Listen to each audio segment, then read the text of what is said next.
These people are efficient, professional, compulsive consumers. It's their civic duty. Consumption. It's the new national pastime. It's consumption.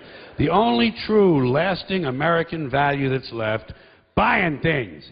Buying things. People spending money they don't have on things they don't need. Money they don't have on things they don't need. So they can max out their credit cards and spend the rest of their lives paying 18% interest on something that costs $12.50.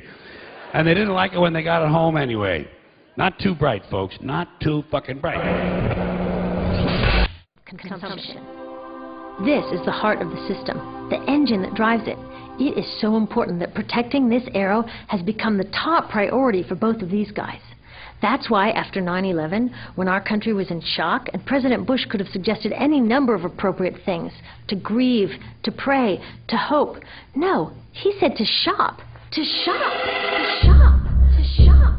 To shop.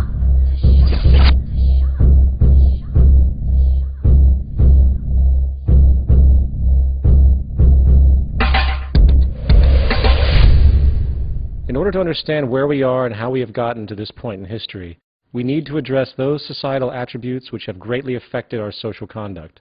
The most important observation in this regard is our use of a monetary system.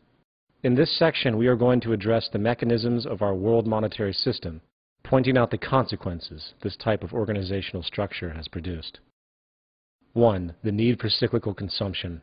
The roles of people in a monetary system are basically broken into three distinctions: the employee, the employer, and the consumer. The employee performs tasks for the employer in exchange for a wage or monetary payment, while the employer sells a good or service to the consumer for a profit, another classification of monetary payment. In turn, both the employer and the employee function as consumers, for the monetary payments they obtain are used to purchase goods and services relevant to their survival. This act of purchasing goods and services is what allows the entire system to perpetuate, thus allowing for the employer and employee to make money and thus continue consuming. In other words, it is the requirement of perpetual or cyclical consumption that keeps the entire economy going. If consumption was ever to stop, the whole system would collapse. This produces two severe consequences for society. 1. Nothing physically produced can ever maintain a lifespan longer than what can be endured in order to maintain the needed cyclical consumption. In other words, everything must break down in a respective amount of time in order to continue the financial circulation needed to power the economy. This characteristic could be defined as planned obsolescence.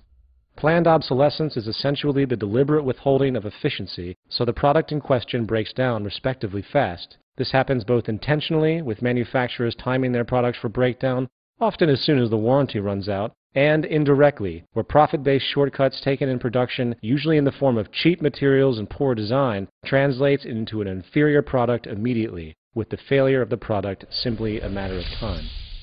The second consequence is that new products and services must be constantly introduced regardless of functional utility, generating endless waste.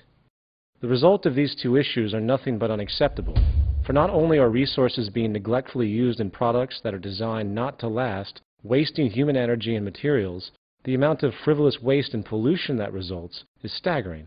In other words, waste is a deliberate byproduct of industry's need to keep cyclical consumption going.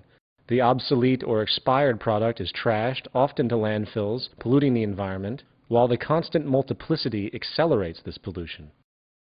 To express this from a different angle, imagine the economic ramifications of production methods that strategically maximize the efficiency and sustainability of every product, using the best known materials and techniques available at the time.